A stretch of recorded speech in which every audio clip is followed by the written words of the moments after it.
Coach, there was a report earlier that said that the Cowboys were very close to finalizing a deal with Osa. Can you provide us with a status update on that? Yeah, I think, there's a lot of ongoing conversations. Obviously, Osa has done a terrific job for us. He's a terrific young player. He does everything right, and as those communications keep going, it's never done till it's done, but he'd be a guy we'd love to have back.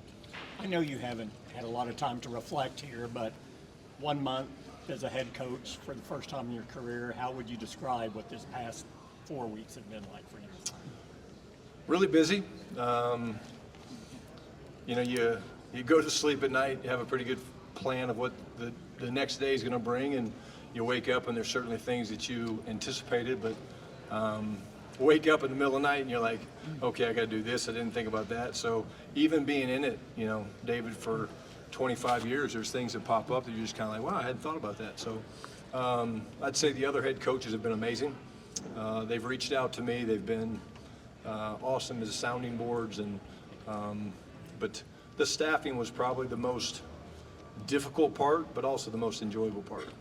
Brian, kind of circling back to Osa, but expanding upon that, and speaking with Will McClay, one of the things that he threw out there was that you guys have a ton of alignment between the front office down through you and through your staff. When it comes to free agency, Osa, Jordan Lewis, DeMarcus Lawrence, can you just talk about your part of the process going forward and how that helps shape the roster as you want to go? Yeah, I think one of the positives of me coming on board was, again, knowing the people. So the communication from the very beginning was very seamless. I think, not that we always agree on everything, but there's definitely alignment, and more importantly, we're able to have real conversations, hard conversations sometimes, and I think that helps you kind of, cut through some of the red tape, if you will. There's a lot of discussions that go on this week, which is interesting. Yeah, I love the process. I love the meetings with Steven and Jerry and Will, and just having sat through the interviews for the past couple days, I think Will and Mitch do a great job of setting the table for us. Get back to the staff. For this, in a sense, has it hit you yet that I got to run this thing? It comes and goes. Usually I'm so busy, it pops up at different times, but I'm ready for it. Always have been. Way more ready for it now than I was probably when I was 32 and had some opportunities. But I think the biggest thing for me would be it's way more clear to me now what I want to do, how I want to do it with, a special culture about winning, about doing it with the right type of people. Get back to the staff, and certainly usually coaches, when they think they're getting a job, they have a mindset of who they want to be on their staff. They got to have that, I guess, card in their pocket. How did this come together? You got a lot of mix of young guys, old guys, college guys.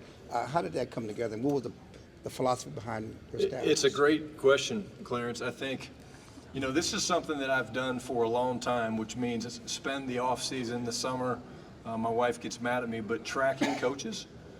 I literally call guys in the business that I know and that I trust, and I'm like, hey, tell me somebody that maybe you think the world of, but that I've never heard of.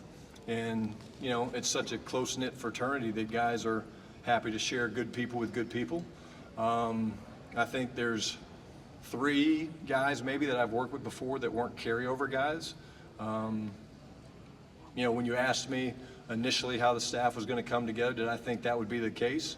Probably not. But again, the guys that came in, I think we found great teachers.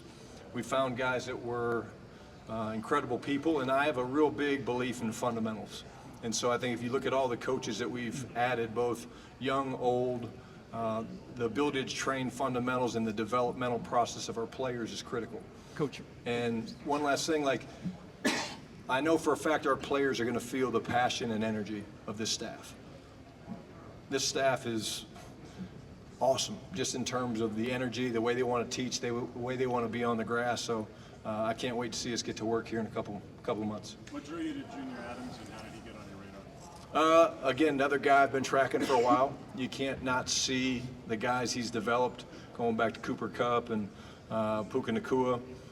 Again, it takes time. It takes a lot of time to do research into these guys, and he's a guy that's come highly recommended, I would say, for the last couple of years. And then when you get in the room with a guy, you see his infectious personality and his ability to teach the particulars of, releases, top of the routes. What I love about Junior, he's able to take a very complicated position and make it simple for the players, which allows those guys to do what? Play fast. And he's going to do a great job, and I'm excited for him. But I know he's really excited about the opportunity to break into the league. Brian, You've to been the- affiliated with run-heavy offenses going back to the Jets or run-oriented offenses. How do you see that applying next year? And what have you seen from Genty, whether or not you guys take? Yeah, I think offensively you try to build it, based on what your guys do well.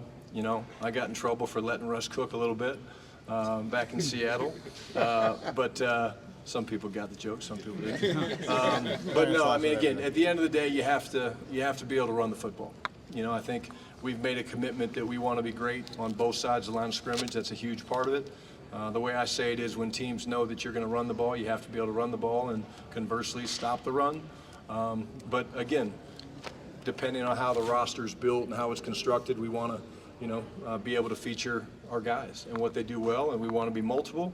One of the main reasons Matt Eberflus here is, again, the ability to take the football away. That's a big mantra when you talk about, what we want to be is we want to win the turnover battle.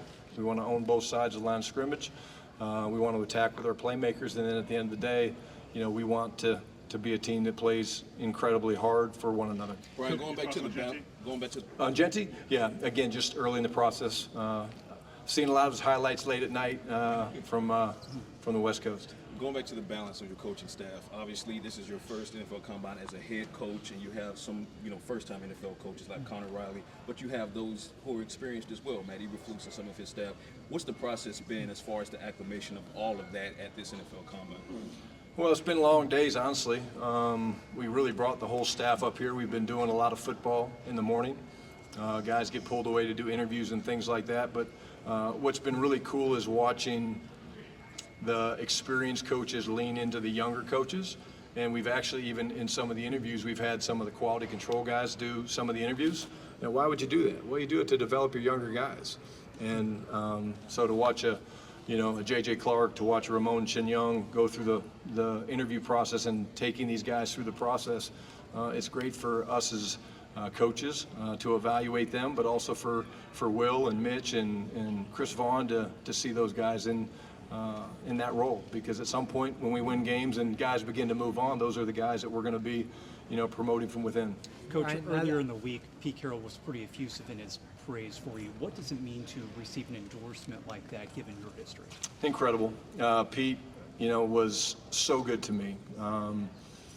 2017, I was coaching the quarterbacks in Indianapolis, and my phone rang, and I actually had Pete's number in my phone from 2001 when I left USC. Pete came in and did not have an opportunity for me to stay there. And I saw it and looked at it, and from the moment I went there, Pete's been incredibly impactful to me.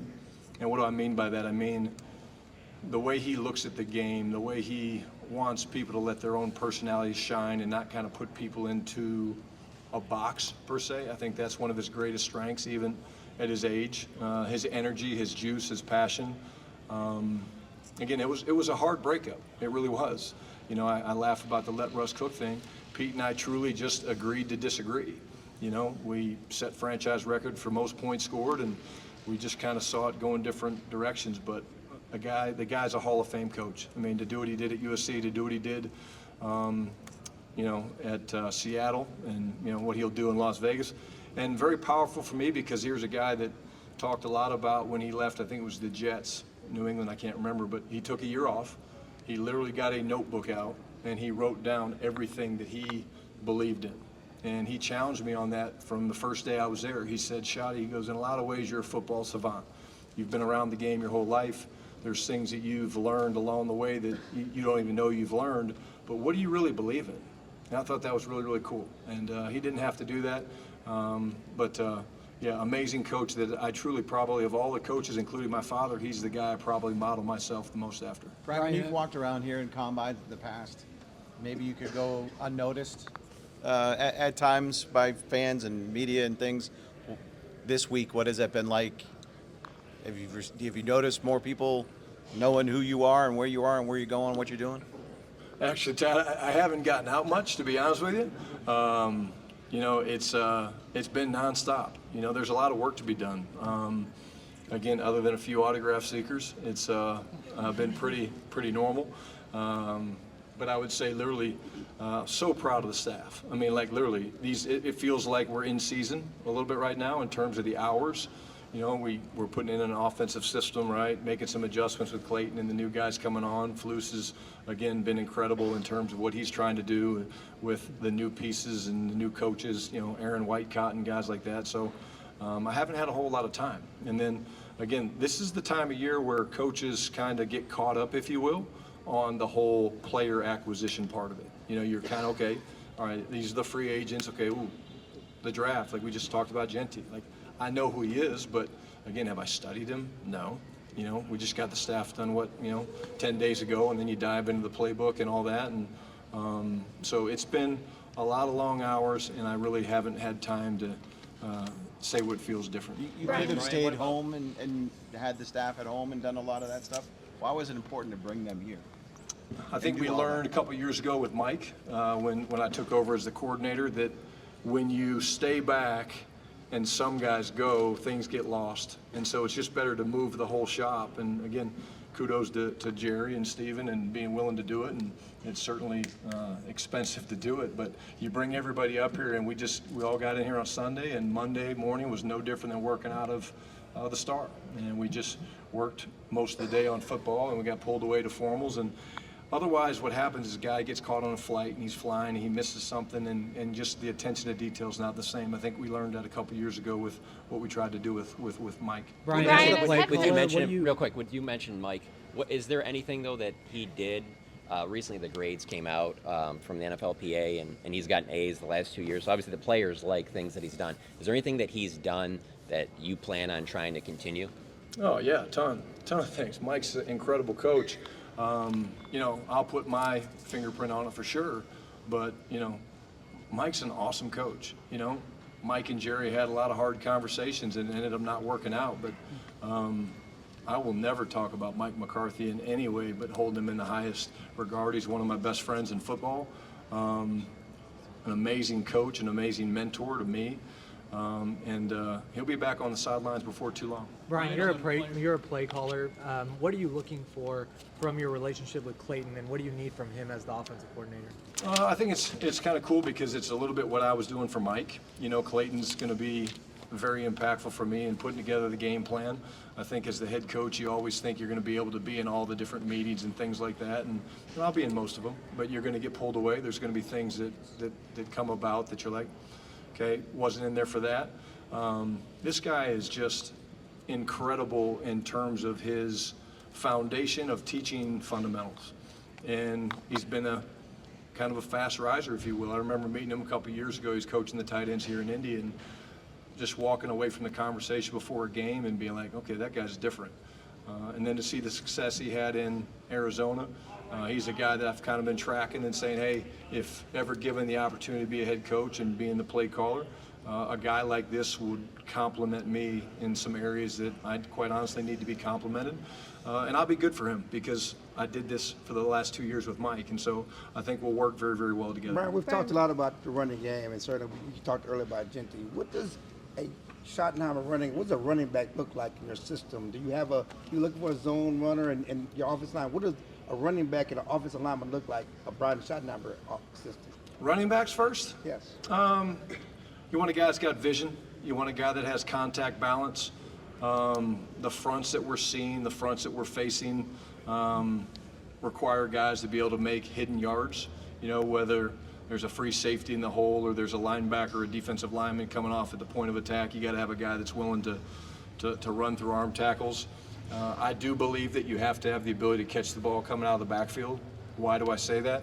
If a team wants to commit to stopping the run, there's ways that they can try to do that. And we don't want that to take an elite runner or a position like that out of the game. So if a team's doing a nice job stopping the running game, you want to be able to get them involved, you know, throwing it to them. And that doesn't mean they have to play like a receiver, but they have to be able to run routes coming out of the backfield and have the ability to separate and run after the catch is important. Offensive lines, it's different. You know, it's based on whether you're talking about the interior guys, centers, guards are a little bit different, tackles are a little bit different. But the thing that I'm interested in watching is the development of a couple of the second-year players. You know, you watch Cooper Beebe, Tyler Guyton, those guys. Tyler Guyton's been in the weight room every day. He's working his ass off. And to me, that's really exciting. But I think the influence of Clayton, the influence of Connor Riley, I think that package was so important for us, and I think we hit a home run. Could you move Cooper back to guard? Is that on the Yeah, table? yeah, I mean, we'll see it. We're always going to play the best five. It'd be hard to move a guy that had that much experience playing center this year at a high level. But anything's on the table, depending on playing the best five. Brian, as head coach, it's not your job to negotiate these contracts, but obviously you'll have a very big role in what the roster looks like and having those conversations with the front office. When they come to you and say, hey, Micah is eligible for an extension, how do you see what he brings to the team and what do you want? What do you say and how do you view him as a part of the team? Yeah, I talk about what an elite player Micah is. You know, the benefit we have from practicing against him every day is we see the problems that he creates. Special player.